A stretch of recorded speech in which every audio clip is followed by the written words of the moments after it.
नमस्कार प्यारे बच्चों। आज हम आपकी पाठ्यपुस्तक सामाजिक एवं राजनीतिक जीवन के अध्याय 8 कन्फ्रंटिंग मार्जिनलाइजेशन मतलब हास्याकरण से निपटना, इस पाठ पर विस्तार पूर्वक चर्चा करने वाले हैं।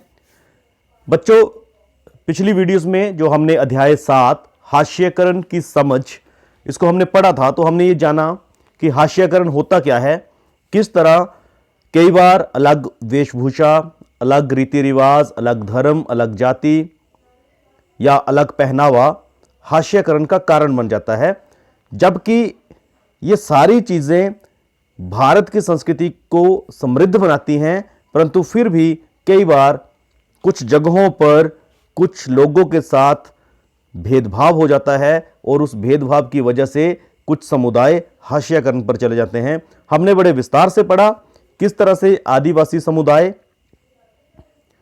हास्याकरण का शिकार हुआ, किस तरह से उनके जो प्राकृतिक घर थे, जो जहां के वो मूल निवासी थे, उन जंगलों को विकास के लिए, औद्योगिक विकास के लिए, कारखानों के निर्माण के लिए, अभयारण्यों के लिए या खनन परियोजनाओं के लिए उनको अपने घरों से विस्थापित होना पड़ा। और जब वो नई जगहों पर गए तो वहां पर उन्हें कौन कौन सी परेशानियों का सामना करना पड़ा।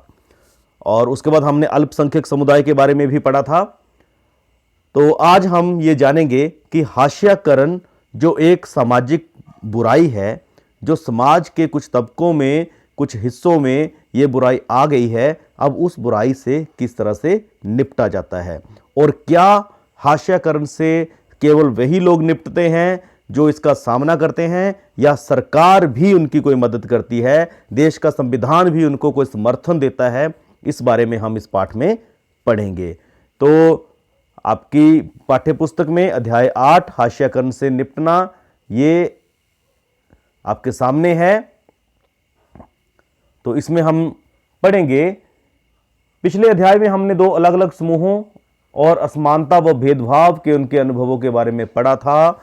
ये समूह भले ही कम ताकतवर हों, लेकिन उन्होंने अलग थलग कर दिए जाने या औरों के वर्चस्व का विरोध किया है। कई बार क्या होता है, जो समूह दबाया गया होता है, शोषण का शिकार होता है, तो वो भी किसी न किसी तरीके से अपनी आवाज उठाता है, अपना विरोध दर्ज करवाता है, ताकि सरकार के पास, प्रशासन के पास उनकी मांग पहुंच पाए। इस अध्याय में हम ये समझने का प्रयास करेंगे कि विभिन्न समूहों और व्यक्तियों ने असमानता से निपटने के लिए क्या क्या तरीके अपनाए। आजादी के बाद भी इस तरह के संघर्ष और दलीलें जारी हैं, हालांकि उनका स्वरूप बदल गया है। मतलब आजाद होने के बाद भी हास्याकरण की समस्या समाज में अभी भी है। तो आज हमारे देश के आदिवासी, दलित, मुसलमान, औरतें व अन्य हाशियाई समूह यह दलील दे रहे हैं कि एक लोकतांत्रिक देश का नागरिक होने के नाते उन्हें बराबर के अधिकार मिलने चाहिए और उनके अधिकारों की रक्षा होनी चाहिए।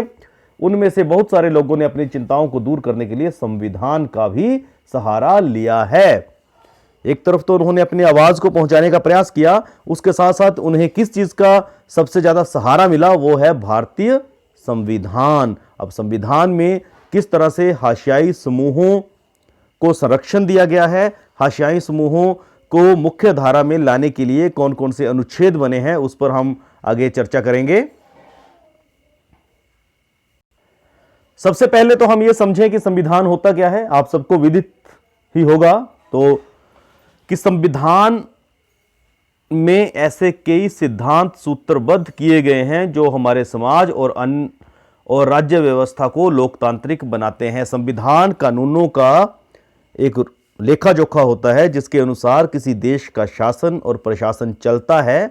और हमारे संविधान में कई ऐसे सिद्धांत हैं जो समाज और राज्य व्यवस्था को लोकतांत्रिक बनाते हैं। लोकतांत्रिक मतलब लोगों द्वारा चुनी हुई सरकार देश के ऊपर शासन करती है और देश के लिए नियम बनाती है।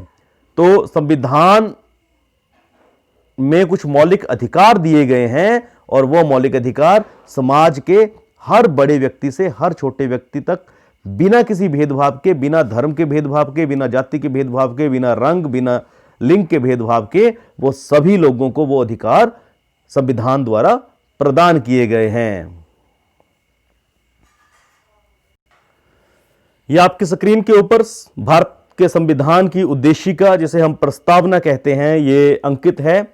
अगर आप इसको देखें तो आप पाएंगे इसमें लिखा गया है, पूरे संविधान का सार इस प्रस्तावना में लिखा गया है कि हम भारत के लोग भारत को एक संपूर्ण प्रभुत्व संपन्न समाजवादी पंथ निरपेक्ष लोकतंत्रात्मक गणराज्य बनाने के लिए, अब आगे के शब्दों पर गौर करिएगा, सामाजिक आर्थिक और राजनीतिक न्याय किसको? समस्त नागरिकों को बिना किसी भेदभाव के, और विचार अभिव्यक्ति विश्वास धर्म और उपासना की स्वतंत्रता किसको? समस्त नागरिकों को बिना किसी भेदभाव के, और प्रतिष्ठा और अवसर की समता प्राप्त कराने के लिए तथा उन सब में व्यक्ति की गरिमा, राष्ट्र की एकता और अखंडता सुनिश्चित करने वाली बंधुता बढ़ाने के लिए दृढ़ संकल्प होकर अपनी संविधान सभा में आज तारीख 26 नवंबर 1949 ईस्वी को एतद द्वारा इस संविधान को अंगीकृत, अधिनियमित और आत्मार्पित करते हैं।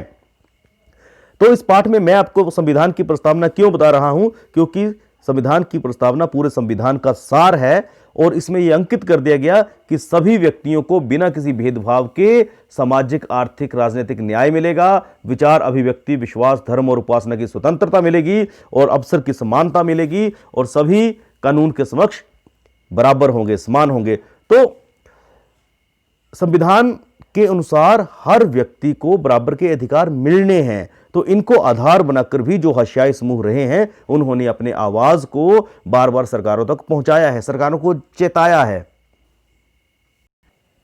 भारतीय संविधान में 6 मौलिक अधिकार हर व्यक्ति को बिना भेदभाव के दिए गए हैं। ये 6 अधिकार आपकी स्क्रीन के ऊपर हैं। समानता का अधिकार, स्वतंत्रता का अधिकार, शोषण के विरुद्ध अधिकार, धार्मिक स्वतंत्रता का अधिकार, संस्कृति व शिक्षा संबंधी अधिकार, संवैधानिक उपचारों का अधिकार। और ये कौन कौन से अनुच्छेद में वर्णित है, ये भी यहां पे लिखा गया है। समानता का अधिकार अनुच्छेद 14 से 18 तक, इसमें सारे ये लिखे गए हैं।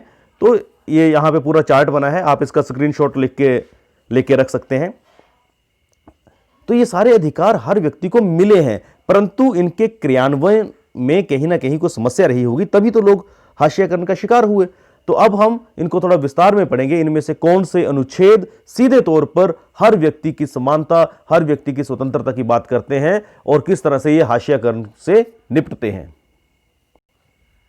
तो आपकी स्क्रीन पर आपकी पुस्तक में से ही संविधान के अनुच्छेद 17, जो कि पहला आपका अधिकार था समानता का अधिकार, जो अनुच्छेद 14 से लेकर 18 तक है, उसमें अनुच्छेद 17 के अनुसार अस्पृश्यता या छुआछूत का उन्मूलन किया जा चुका है। मतलब जाति के आधार पर जो भेदभाव होता था, जो हाशियाकरण होता था, उसको भारतीय संविधान के अनुच्छेद 17 ने पूर्णतया निरस्त किया है। इसका मतलब यह है कि अब कोई भी व्यक्ति दलितों को पढ़ने, मंदिरों में जाने, सार्वजनिक सुविधाओं का इस्तेमाल करने से नहीं रोक सकता। इसका मतलब यह भी है कि छुआछूत गलत है और लोकतांत्रिक सरकार इस तरह के आचरण को बर्दाश्त नहीं करेगी।